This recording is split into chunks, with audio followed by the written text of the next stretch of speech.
Hello दोस्तों, स्वागत है आपका क्रिक टाइम आउट 11 चैनल पे। और आज जो हम मैच कवर करने वाले हैं वो है न्यूजीलैंड वर्सेस श्रीलंका के बीच का पहला टी20 सीरीज। बेसिकली ये न्यूजीलैंड का टूर है श्रीलंका का। और यहाँ पे दो टी20 मैचेस और तीन ओडीआई मैचेस खेले जाएंगे। जो पहला टी20 मैच है वो होने वाला है 9 नवंबर को रात के 7 बजे इंडियन स्टैंडर्ड टाइम के हिसाब से। अब जो सबसे इम्पोर्टेंट बात है वो ये कि आपको हमारा Crick Time Out 11 YouTube channel subscribe कर लेना है। वहाँ पे आपको वीडियो अपडेट, वीडियो एनालिसिस मिलता रहेगा। और साथ ही साथ किसी भी लाइव अपडेट के लिए आपको हमारे टेलीग्राम चैनल से जुड़ जाना है। वहाँ पे आपको टॉस रिजल्ट, पिच रिपोर्ट, कोई भी प्लेयर टीम के अंदर आता है, कोई भी प्लेयर टीम से बाहर जाता है, वो सारी इन्फॉर्मेशन मिलती रहेगी। साथ ही साथ आपको फैंटेसी साइट्स की टीम भी वहाँ पे अवेलेबल होगी। इसलिए जरूर से हमारे दोनों सोशल मीडिया अकाउंट को ज्वाइन कर लें। अब बात करते हैं मैच वेन्यू और पिच एनालिसिस की। तो मैच होने वाला है दम्बुला इंटरनेशनल स्टेडियम में। और यहाँ की पिच जो रहती है ना वो बेसिकली वो स्लोअर साइड पे रहती है। और स्पिनर्स के लिए बहुत ही ज्यादा टर्न प्रेजेंट होता है यहाँ पे। एक तरह से हम कह सकते हैं कि रैंक टर्नर टाइप पिच होती है यहाँ पे। लेकिन क्योंकि ये पहला टी20 मैच है तो जो पिच यूज होगी वो फ्रेश पिच होगी। और साथ ही साथ अभी श्रीलंका में बारिश बहुत ज्यादा हो रही है, तो उस वजह से पिच में मॉइस्चर रहेगा और आउटफील्ड भी गीला होगा। तो हो सकता है कि दोनों टीम्स उतने ज्यादा स्पिनर न खिलाए जितने रैंक टर्नर पे एक्चुअली में खिलाए जाते हैं। अब बात कर लेते हैं कुछ प्रीवियस स्कोर्स की यहाँ पे। तो जो फोर्थ लास्ट मैच है उसमें अफगानिस्तान ने पहले बैटिंग करते हुए बनाए 209 रन 5 विकेट के नुकसान पे। फिर श्रीलंका ने इसे आराम से चेस कर लिया 206 रन 6 विकेट के नुकसान पे। इस मैच में पेस को 3, स्पिन को 7 विकेट मिले थे। बात करते हैं नेक्स्ट मैच की। वहां श्रीलंका ने बैटिंग करते हुए बनाए 179 रन 7 विकेट के नुकसान पे। वेस्ट इंडीज आराम से चेस कर गया 180 रन 19.1 ओवर में। उस मैच में पेस को 7, स्पिन को 4 विकेट मिली थी। अब इन दोनों मैचेस में पिच थोड़ा सा पाटा था, हार्ड सरफेस था। और वहां पे बॉल बल्ले पे आसानी से आ रहा था, इस वजह से बैटिंग आसान रही। अब चलते हैं नेक्स्ट मैच की तरफ। तो वहां श्रीलंका ने पहले बैटिंग करते हुए बनाए 162 रन 5 विकेट के नुकसान पे। वेस्ट इंडीज 89 रन पे ऑल आउट हो गई। इस मैच में पेस को 6, स्पिन को 9 विकेट मिले थे। यहाँ से इन्होंने पिच स्पिन फ्रेंडली बनाना शुरू कर दिया। फिर बात करते हैं नेक्स्ट मैच की। वहां वेस्ट इंडीज ने पहले बैटिंग करते हुए बनाए 162 रन 8 विकेट के नुकसान पे।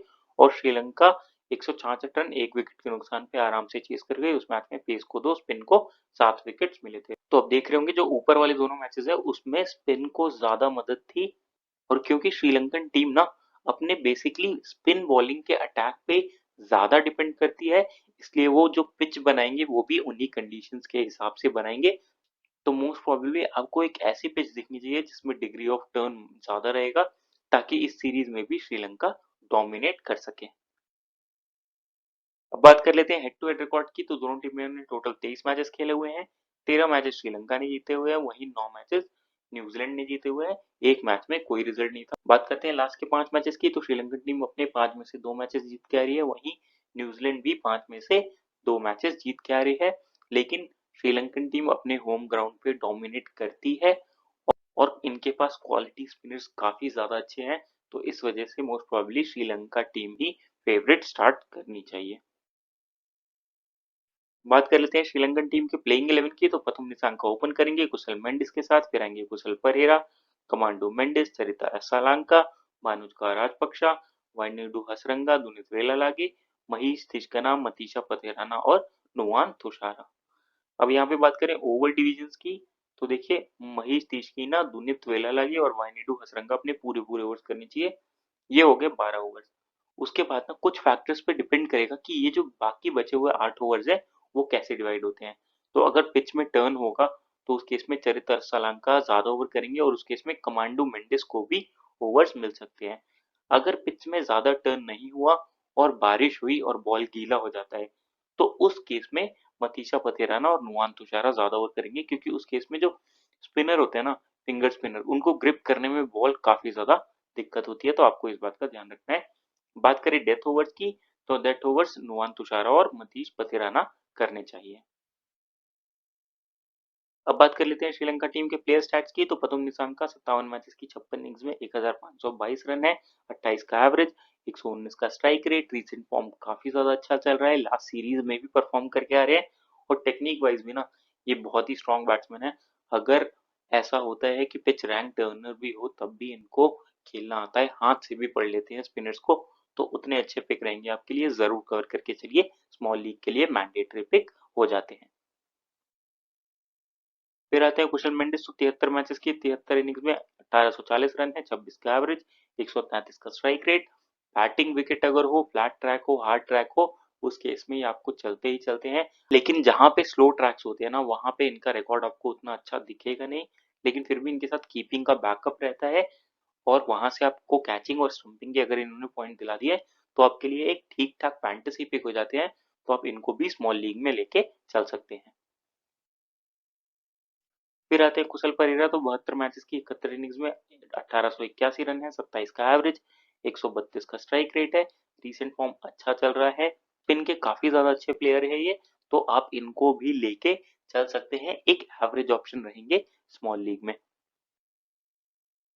फिर आते हैं कमांडो मेंडिस, तो 19 मैचेस की 17 इनिंग्स में 350 रन है, 21 का एवरेज, 124 का स्ट्राइक रेट है, 2 विकेट ले रखे हैं। शायद अपनी लाइफ की समय ये बेस्ट फॉर्म में चल रहे हैं। टेस्ट मैच अच्छा किया, वहां सेंचुरी मार के आ रहे हैं, वनडे में परफॉर्म किया, T20 में परफॉर्म करके आ रहे हैं, तो फॉर्म काफी ज्यादा अच्छा चल रहा है। मैंडेटरी पिक रहेंगे, और अगर पिच रैंक टर्नर हुआ तो उस केस में सरिता असलांका इनको ओवर्स भी दे सकते हैं। मोस्टली ना सिक्स बॉलिंग ऑप्शन यही होते हैं श्रीलंकन टीम के, लेकिन अब क्या हो गया है कि चरिता असलांका ने बॉलिंग ज्यादा करना स्टार्ट कर दिया है, और क्योंकि वो कैप्टन है तो वो ज्यादा ओवर्स अपने मन से करने लगते हैं, तो इस वजह से इनके ओवर्स घट जाते हैं। तो ये वाला रिस्क रहेगा, लेकिन बैटिंग के बैकअप पे भी ना आप इनको ले सकते हैं, क्योंकि फॉर्म काफी ज्यादा तगड़ा चल रहा है। फिर आते हैं चरिता असलांका, तो 53 मैचेस की 52 इनिंग्स में 1143 रन है, 24 का एवरेज, 127 का स्ट्राइक रेट, 3 विकेट ले रखे हैं। रीसेंट फॉर्म अच्छा चल रहा है, और अब तो बॉलिंग भी करने लग गया है, इसलिए मैंडेटरी पे हो जाएंगे। एक डिफरेंशियल कैप्टनसी ऑप्शन भी रहेंगे आपके लिए, ग्रैंड लीग में आराम से लेके चल सकते हैं। फिर आते हैं भानुका राजपक्षा, तो 40 मैचेस की 35 इनिंग्स में 700 रन है, 24 का एवरेज, 133 का स्ट्राइक रेट। रिसेंट फॉर्म काफी ज्यादा खराब चल रहा है, टोटली फ्लॉप रहे हैं, और बैटिंग ऑर्डर भी काफी नीचे रहेगा, इसलिए उतने अच्छे पिक नहीं रहेंगे, आराम से छोड़ सकते हैं।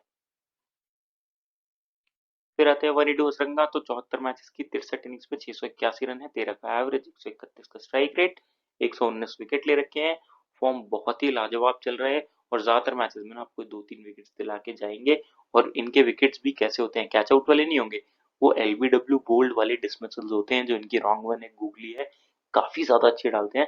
तो आप इनको कवर करके चल सकते हैं, वहां पे एक्स्ट्रा पॉइंट दिलाने की भी चांसेस रहेंगे, और साथ ही साथ बैटिंग का बैकअप तो देते हैं, तो मैंडेटरी पिक रहेंगे, कैप्टनसी के लिए भी एक अच्छे चॉइस रहेंगे। फिर आते हैं अनूरित वेलाला के, तो 2 मैचेस में 3 विकेट ले रखे हैं, बहुत ही टैलेंटेड प्लेयर है, लाइन लेंथ बहुत ही सटीक रखते हैं, और ज्यादातर मैचेस में ना ये विकेट लेके जाते हैं, विकेट टेकिंग ऑप्शन ये हमेशा रहेंगे, तो जरूर कवर करके चलिए। अभी रिसेंट सीरीज हुई थी उसमें भी फॉर्म में थे, तो मैंडेटरी पिक रहेंगे, जरूर कवर करके चलिए। फिर आते हैं मनीष तिश्किना, तो 55 मैचेस में 54 विकेट्स ले रखी है, रिसेंट फॉर्म काफी ज्यादा अच्छा चल रहा है, और जब इनको ऐसी पिचेस मिल जाती है ना जहां बॉल टर्न होता है, तो ये और भी ज्यादा घातक हो जाते हैं।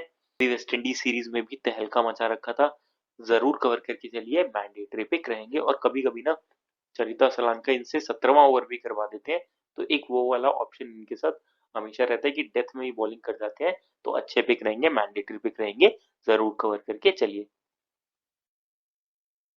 फिर आते हैं मतीशा बत्राना, तो 15 मैचेस में 23 विकेट्स ले रखे हैं, रिसेंट फॉर्म अच्छा चल रहा है, ज्यादातर मैचेस में आपको 1-2 विकेट्स दिलाएंगे, डेथ में बॉलिंग करने के भी चांसेस रहेंगे, तो जरूर कवर करके चलिए। फिर आते हैं नुआन तुषारा, तो 13 मैचेस में 20 विकेट ले रखे हैं, फॉर्म इनका भी अच्छा चल रहा है, डेथ में बॉलिंग करेंगे, यॉर्कर्स पे बहुत ही अच्छा कंट्रोल है, मैंडेटरी पिक रहेंगे, जरूर कवर करके चलिए। अब बात कर लेते हैं न्यूजीलैंड टीम के प्लेइंग 11 की, तो विल यंग ओपन करने चाहिए टिम रॉबिन्सन के साथ, फिर आने चाहिए हेनरी निकोल्स या मिचेल हे में से कोई एक, mark Chapman, Glenn Phillips, Michael Bracewell, Mitchell Santner, dean Foxcroft और जैकेरी फॉल्क्स में से कोई एक, इश शोदी, लोकी फर्गसन और जेकब डफी।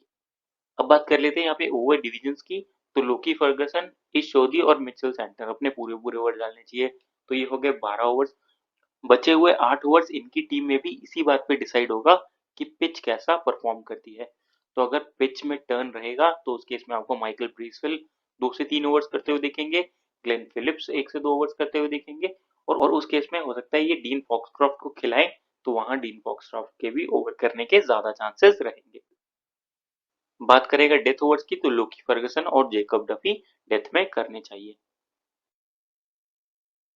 बात कर लेते हैं न्यूजीलैंड टीम के प्लेयर स्टैट्स की तो विल यंग 18 मैचेस की 17 इनिंग्स में 295 रन है, 17 का एवरेज, 102 का स्ट्राइक रेट। रिसेंट इनका टी20 फॉर्म उतना अच्छा नहीं चल रहा है, लेकिन अभी जो इंडिया के मैचेस हुए थे ना, टेस्ट मैचेस, वहां पे अच्छा परफॉर्म करके आ रहे हैं, तो कॉन्फिडेंस आया होगा क्योंकि एशियन कंडीशंस में ही परफॉर्म करे हैं और हिटिंग भी ये ठीक ठाक कर लेते हैं, तो आप इनको आराम से लेके चल सकते हैं।